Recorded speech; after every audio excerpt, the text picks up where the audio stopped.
Loki, I have to know all. So tell me why, right? Well, I don't know if I love people roll in, but as we can say, and as we can see, FSU is back. We we just took down. Although at the end of the day, it is just Kent State. They're not all that good, but at the same time, college football is college football. D1 through D2, even JUCO. But that you still basically made it. You still got a chance throughout it all.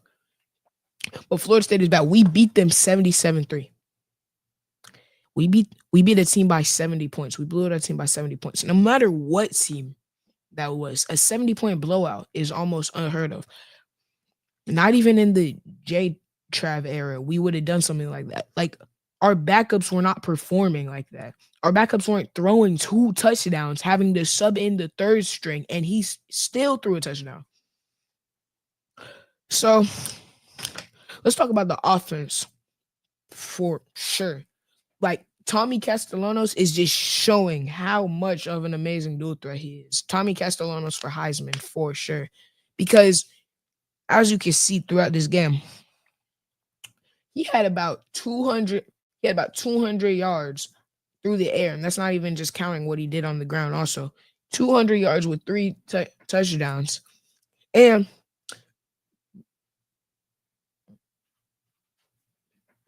wait, hold on.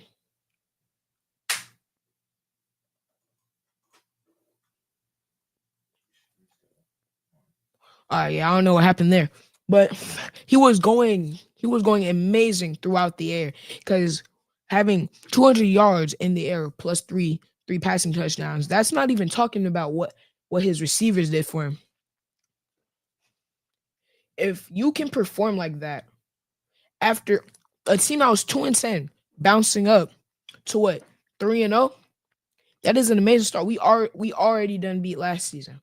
All we need is 3 more wins and we make a bowl game. But you can see we're gonna average a lot more than that. If you see the way we are performing right now, who's to say that we can't make a bowl game? Who's to say that? If you say that, you got no ball knowledge. And that's coming from me. I haven't most of y'all watching me have been on this planet longer than I have. So let's talk about his receivers real quick. Deuce Robinson, amazing player on NCAA and of course in real life too.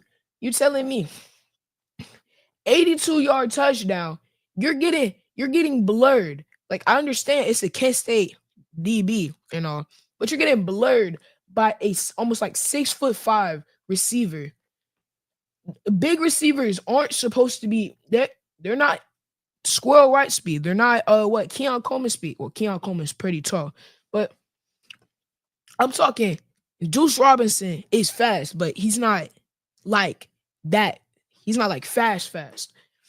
But you can see he got passed by the DB for a 82-yard reception straight to the house.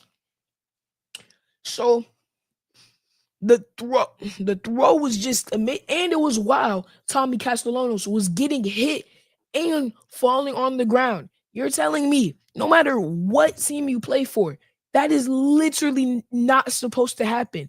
No quarterback is supposed to be able to throw that with the amount of separation. Because just think about it. Deuce had to stop, catch the ball. You're supposed to throw the receiver in stride. You're telling me the DB was so far gone from the receiver that Deuce had time to stop, catch the ball, and go down for like 40 plus yards to the house. That's just something to note. And let's not even talk about the other touchdown he had, embarrassing the defender with one hand, mind you, while getting held and having the refs have to call PI on you. You're telling me you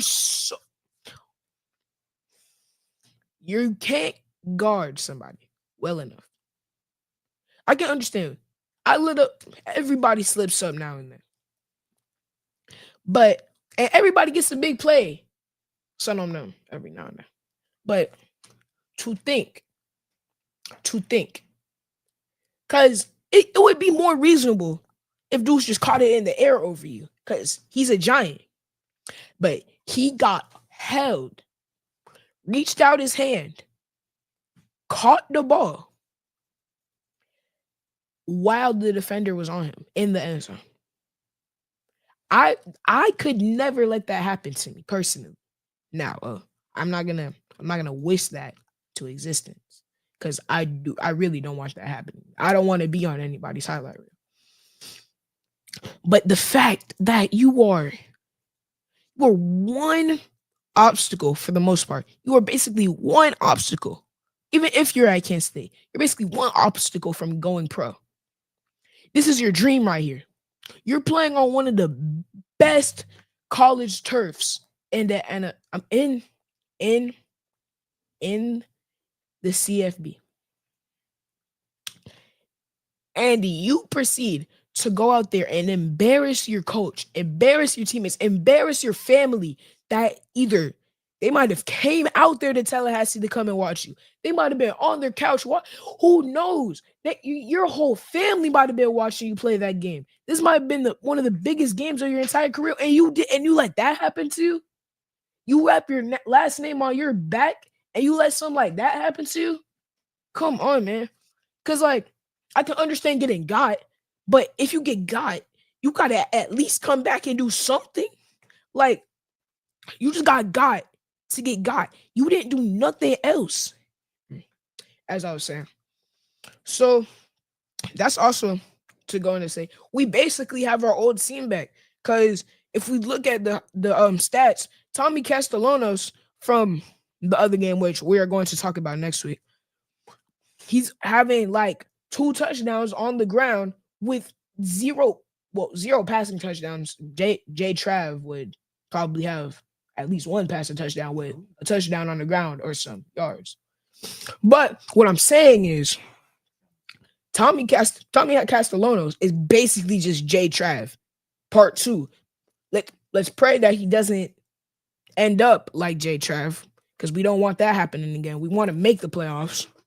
But what I am saying here is we have Johnny Wilson 2.0, just about 2 inches shorter, and then we have Johnny Wilson, because I don't know if y'all remember, but I'm trying to think back in 2023, 2024, I was dead.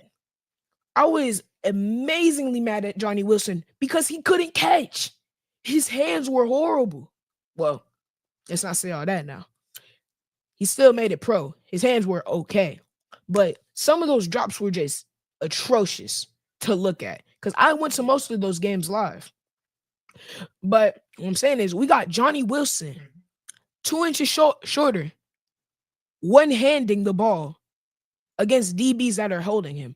That is an amazing upgrade from what we had, about 2 years ago. And then Tommy Castellanos, arguably faster than Jordan Travis. More faster than Jordan Travis. I would say J Trav was more shifty, but Tommy Castellanos is more faster. I don't know about a bigger arm. I don't know about better accuracy, but he gets the job done though with the players he has. He doesn't have, I'm not going to say that these players can't get drafted like as high as we had them last time, but we had almost, if I'm correct, I can't exactly remember, but we had 2 receivers go pro. That's for the first part. We had 2 receivers go pro. Johnny Wilson was in the later rounds, but Keon Coleman came in he's basically a first rounder. He was he was used as the Bills' first pick, and he was the first pick of the second round. So Tommy Castellanos doesn't have that. Like, let's be honest. Keon Coleman isn't anywhere near the best receiver of Florida State's time, but like recently, he's been one of the best. Let's be real. And that just goes to show our quarterback, who isn't in the same spot. We don't have as good of a defense anymore. He is in a worse spot, arguably, and he is still putting up insane numbers like this against teams that are less than mediocre, let's be honest. But he is still putting up these stats. He's still D1. He basically put up the same stats on Alabama. I don't care if you say Alabama's not in their prime anymore. They don't have to have Saban. They don't have to have anybody. It's still Alabama. They still got 5 stars or 4 stars, 3 stars, anybody you can think of. But as I was saying, and then let's go down to our running game. Our running game right now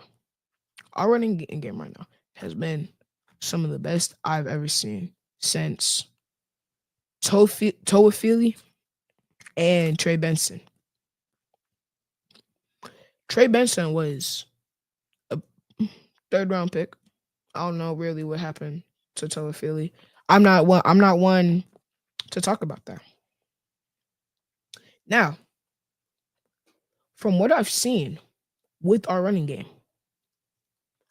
Mr. Goshak or Sawchuk, however you pronounce his name, he may be more of a power back from what we've seen because he hasn't been getting the yards. Because, like, you know how Florida, we got amazing. We got people like Jeremiah Smith coming out from here. If I'm correct, I think Day Farmer from here. But all in all, like, we got explosive people. We got you expect to see explosive plays, but Mr. Sawchuk, he a power back from what I've seen. He had 35 yards, but 2 touchdowns. So what does that go to show you? He is getting it done down in them trenches. And also, shout out to the O-line. Our O-line, a lot better than last year.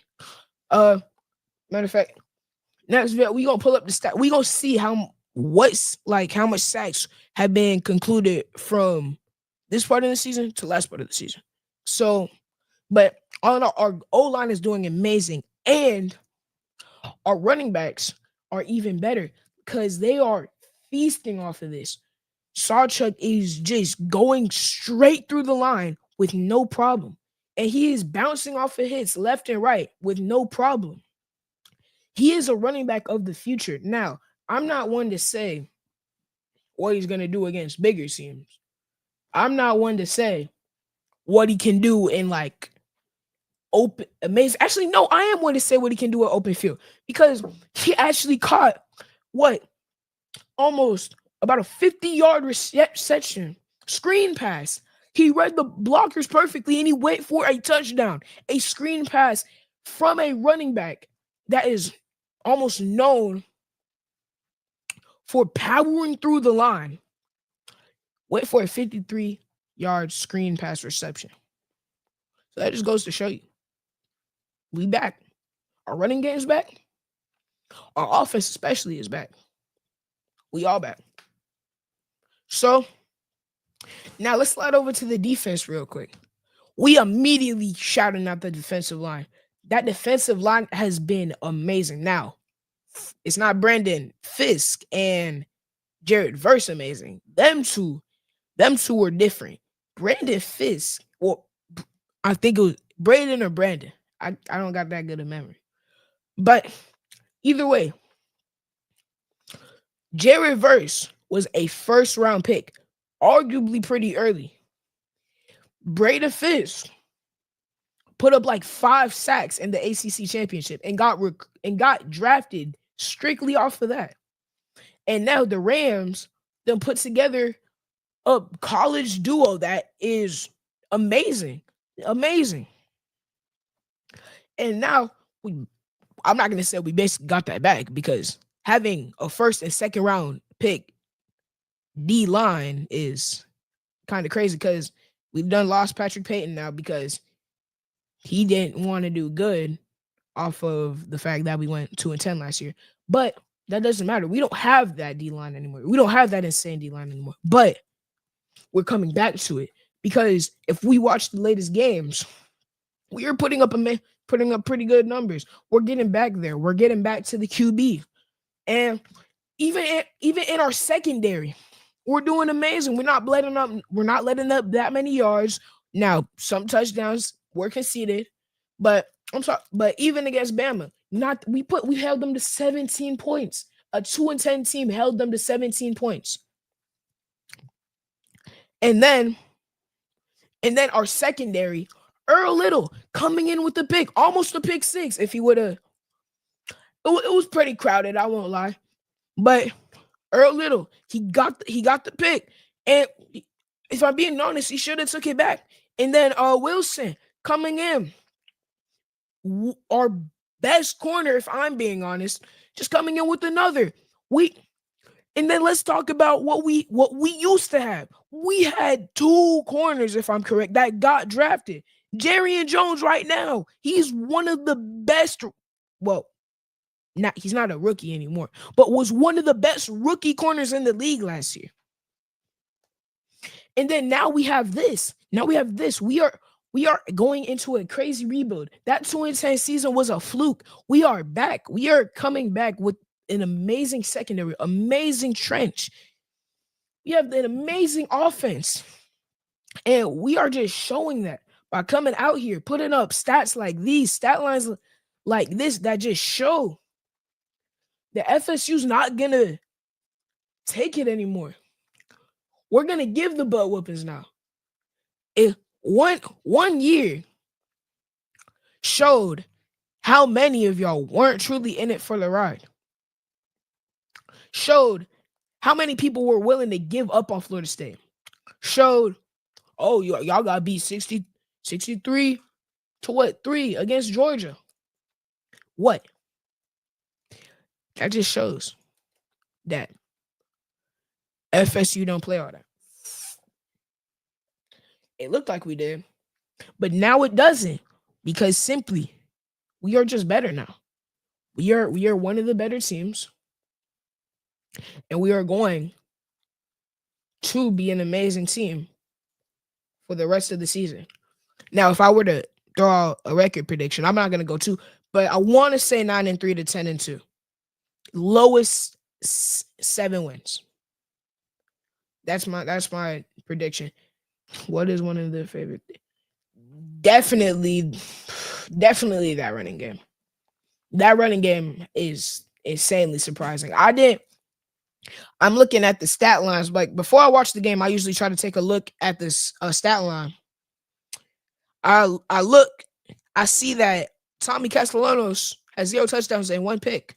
That's not a very good stat line for a QB. And we should all know that watching. That's not a very good stat. And then, but we take a look at the rushing. Tell me why he has 2 rushing touchdowns. We are getting it done on the ground. We literally talking in the car with my dad about this. He literally said we don't need to get it done in the air. We have it on the ground. Everything is getting done on the ground. Literally nothing needs to be thrown in the air because we're just that good in the running game.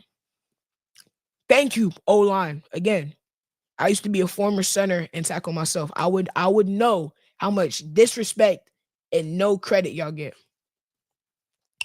All right, wait,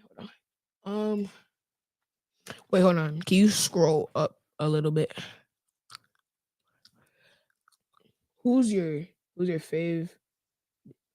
Who is your favorite this year? Twin. Good twin or bad twin? Out of the twins. Out of the twins. We got twins on the team? The Sears. That is the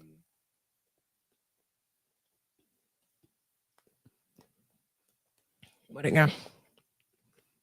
We have an amazing team. I mean, if you think we're going 11-1, I'm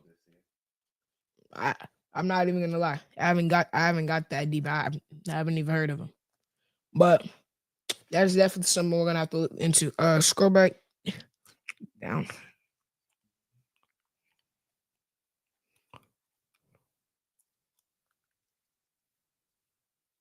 The 2 freshman defensive tackles. Well, we're going to have to watch some film on them for sure next week. But now, let's talk about my games. Had an interesting style line, even though. hmm Look, I'm gonna look directly at the camera for this one. Auntie, grandma, I gotta miss the game because some people decided to schedule. Oh my goodness. Trey. I didn't say anything. I just want to let y'all know she would have wanted me to play on my homecoming. Resting.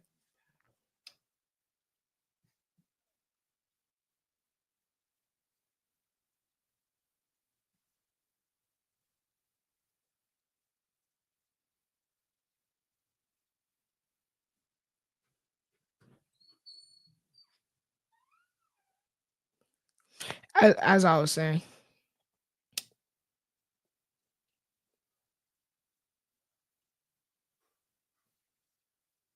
we meant we meant that in no disrespectful way. I that was not to say that. But as I was saying, my game, I I actually happened. So right, so my quarterback, we let me call him MLK. So tell me why, right? He's throwing me the ball. I go up for a seam. I'm at tight end. He overthrows me twice, and then the third time I'm in the end zone, he finally gives me a perfect ball. I catch it. I come down with it. I score. I did hit a celebration. My dad yelled at me, but I still got the highlight though. At the end of the day, I still got the highlight. And then if we talking blitzing, I'm gonna amp it up more than it really was. Talking about blitzing. Oh, I was getting back there. Had to go a few tackles. I'm not gonna say like 4, 7 tackles, like something like that. But I got back there though because I know who getting double teamed all game because they couldn't simply block me. Me, mind you, I'm the youngest and one of the smallest people on that defense. Besides like the two cornerbacks back there, but yeah. But I was getting back there. Even if a defensive coach said it, I had a good game. So they can't take that away from me, even though one of the wide receivers decides to come up to me and say, "Oh, you still don't got hands." Yeah. I don't care if you watching it or not. You know who you is. I got you. Even though sometimes I'll admit they aren't the best to me. At the end of the day, if I got the highlight, I got the highlight. I don't care how I got it. But yeah, that's basically all I gotta talk about. And thank you for watching another Trey State. And if y'all got any little kids out there, please tell them to go follow Cornbread 5 or 2. Go follow Cornbread Productions. That is my TikTok, and I love to go yap on there a lot. I dropped the interception at halftime. Where the mouse at? I dropped the interception at halftime. I didn't do that. It was out of my reach. That is not my fault, but I will be getting one next week because then I can actually play. Thank you for watching another one of Cornbread Productions. I will see y'all next week, and I will talk about our other blowout game. See y'all.